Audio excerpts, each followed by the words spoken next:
ஹே எல்லோரும் எப்படி இருக்கீங்க? ஓகே, நான் ஃபஸ்ட் அப்லோட் பண்ண வீடியோவில் வாய்ஸ் யூஸ் பண்ணலை. உங்களுக்கு இன்னும் கிளியராக புரியணுன்றதுக்காக I will use my own voice. Let's getting into the video. ஆப்குள்ளே போயிட்டு ப்ளஸ் சிம்பிளை ப்ரெஸ் பண்ணி பேஜ்குள்ளே போங்க. Guys, don't forget to use your phone in landscape mode. Plain shape select பண்ணிக்கோங்க. ஆல்ரெடி மெட்டீரியல்னால் என்னென்னு பார்த்துருக்கோம். இந்த வீடியோவில் ட்ரான்ஸ்ஃபார்மில் இருக்க ஆப்ஷன்ஸ் பார்க்கலாம். இதில் டோட்டலாக 3 ஆப்ஷன்ஸ் இருக்குது: பொசிஷன், ரொட்டேஷன் அண்டு ஸ்கேல். போன வீடியோவில் ஆரோ யூஸ் பண்ணி எப்படி ப்ரெசைஸ் பண்ணுறது, ரொட்டேட் பண்ணுறதுன்னு பார்த்துருப்போம். அதே மாதிரி இப்போ பார்க்க போகிற 3 ஆப்ஷன்ஸை வச்சு அக்யூரேட்டான ஷேப்புக்கு எப்படி கொண்டு வரலான்னு பார்க்க போகிறோம். உங்களுக்கு இன்னும் கிளியராக சொல்லணும்னா ஒரு க்யூப் ஷேப் எடுத்துக்கோங்க. அதில் 6 ஸ்கொயர் ஃபேஸஸ் இருக்கும். அந்த 6 ஸ்கொயர் ஃபேஸஸும் ஈக்குவல் டைமென்ஷனில் இருக்கும். இப்போ நீங்கள் அதை இன்க்ரீஸ் பண்ணும்போது உங்களுக்கு ஈக்குவலாக வராது. ஸோ அதுக்காக நம்ம யூஸ் பண்ணுறது தான் அந்த ட்ரான்ஸ்ஃபார்ம்ன்ற ஆப்ஷன். அதில் நம்ம ரேஷியோ கொடுத்து ஈக்குவலான சைஸ்க்கு கொண்டு வரலாம். இப்போது பொசிஷனில் இருக்க எக்ஸ் எடுத்துக்கோங்க. இதில் நான் 1 கொடுக்குறேன். ஸோ தட் உங்களுக்கு 1 centimetre left and right move ஆகும். இதில் நீங்கள் எவ்வளோ வேணால் கொடுத்துக்கலாம். லைக் 10, 100, 200 எவ்வளோ வேணால் கொடுத்துக்கலாம். நெக்ஸ்ட்டு ஒயில் என்டர் பண்ணுறேன். இது 1 centimetre up and down move ஆகும். அட் லாஸ்ட் Z, அதுலேயே சேம் தான், ஃப்ரண்ட் அண்ட் பேக் உங்களுக்கு மூவ் ஆகும். அப்படியே ஸ்க்ரால் பண்ணி கீழே வந்தீங்கன்னா ரொட்டேஷன் இருக்கும். அதில் சேம் X, Y, Z இருக்கும். நம்ம வேறு ஷேப் செலக்ட் பண்ணிக்கலாம். ஃபார் எக்ஸாம்பிள் நான் பிரமிட் செலக்ட் பண்ணிக்கிறேன். இங்கே நீங்கள் Xயில் 90 கொடுத்தீங்கன்னா உங்களுக்கு 90 டிகிரி பேக் சைடு டேர்ன் ஆகும். அட் த சேம் டைம் 180 கொடுத்தீங்கன்னா அப்படியே அப் சைட் டவுன் உங்களுக்கு டேர்ன் ஆகும். நெக்ஸ்ட்டு Y எடுத்துக்கோங்க. அதில் வேறு ஒன்றும் இல்லை. இது clockwise and counter clockwise உங்களுக்கு ரொட்டேட் ஆகும். அவ்வளோதான்.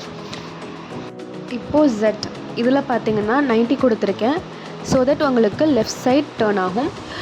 அதே -90னா ஆப்போசிட் சைடு உங்களுக்கு டேர்ன் ஆகும். ஓகே, இப்போ நான் க்யூப் ஷேப் செலக்ட் பண்ணியிருக்கேன். அப்படியே ஸ்க்ரால் பண்ணி கீழே வாங்க. ஸ்கேல்னு ஒரு ஆப்ஷன் இருக்கும். அதுலேயும் X, Y, Z இருக்கும்.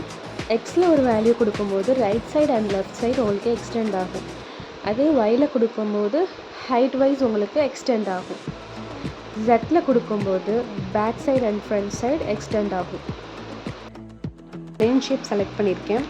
அதோட நேம் உங்களுக்கு இந்த கார்னரில் சேவ் ஆகும். If you want to make a 3D model home or a building, whatever it is, you have to create a basement first. அதுக்கு ஃபஸ்ட்டு நம்ம செலக்ட் பண்ணியிருக்க ஷேப்பை இந்த ஆப்ஷன் யூஸ் பண்ணி எக்ஸ்டெண்ட் பண்ணணும். You should extend both side. Okay, first நீங்கள் டிஃபால்ட்டாக இங்கே இருக்க கலர்ஸை யூட்டிலைஸ் பண்ணிக்கலாம். அப்படி இல்லைன்னா ஆல்ரெடி டவுன்லோட் பண்ணி வச்சுருக்க பிக்சர்ஸை யூஸ் பண்ணிக்கலாம். பட் அதில் எந்த ஒரு டிசைன்ஸும் இல்லாத மாதிரி பார்த்துக்கோங்க. ஸோ நம்ம கேலரிக்குள்ளே போயிட்டு இமேஜ் செலக்ட் பண்ணிக்கலாம். சம்வாட் இந்த இமேஜில் கொஞ்சம் டிசைன்ஸ் இருக்குது. இந்த மாதிரி டிசைன் செலக்ட் பண்ணும்போது இமேஜ் கிளியராக இருக்காது, ரொம்ப லோ குவாலிட்டியாக இருக்கும். ஜூம் பண்ணி பார்த்தீங்கன்னா உங்களுக்கே தெரியும். சப்போஸ் உங்களுக்கு டிசைன்ஸ் வேணும் அப்படின்னா பேஸ்மெண்ட் நம்ம வேறு மாதிரி க்ரியேட் பண்ணணும். Like cube shape or else plain shape choose பண்ணிக்கோங்க. இங்கே சைஸ் எக்ஸ்டெண்ட் பண்ணாமல் டெக்ஸ்சரை ஆட் பண்ணுங்கள். உங்களுக்கும் இந்த மாதிரியான இமேஜஸ் வேணும்னா you can download from image searchman app. It will be available in Google Play Store. First உள்ளே போயிட்டு சர்ச் கிளிக் பண்ணுங்கள். லைக் நான் இங்கே bricks textureனு சர்ச் பண்ணுறேன். Here it shows many options. உங்களுக்கு எந்த இமேஜ் வேணுமோ அதை செலக்ட் பண்ணி இங்கே டவுன்லோட் பண்ணால் போதும். அது ஆட்டோமேட்டிக்காக கேலரியில் சேவ் ஆகிடும். நான் கிராஸ் இமேஜ் செலக்ட் பண்ணிக்கிறேன். இங்கே நீங்கள் ஒரு இமேஜையும் காப்பி பண்ணி பேஸ்ட் பண்ணணும். அதை நீங்கள் ஒரு பிக் சைஸ் கிரவுண்ட் மாதிரி கொண்டு வரணும். It will take some time. So அதை நம்ம ஈஸி பண்ணுறதுக்கு அது ரெண்டையும் கிளிக் பண்ணிங்கன்னா கீழே குரூப்னு ஒன்று காட்டும். அதை கிளிக் பண்ணி காப்பி அண்ட் பேஸ்ட் பண்ணணும். அண்ட் சைடில் உங்களுக்கு குரூப் 1, குரூப் 2 அந்த மாதிரி காட்டும். ஸோ அதையும் திரும்ப நீங்கள் லாங் ப்ரெஸ் பண்ணி குரூப் ஃபார்ம் பண்ணி காப்பி அண்ட் பேஸ்ட் பண்ணிங்கன்னா உங்களுக்கு கொஞ்சம் ஈஸியாக இருக்கும். ஸோ இது மாதிரி நம்ம தனித்தனியாக இருக்க ஷேப்புக்கு டெக்ஸ்சர் ஆட் பண்ணும்போது கொஞ்சம் ஜூம் பண்ணும்போது கிளியராக இருக்கும். And that's it.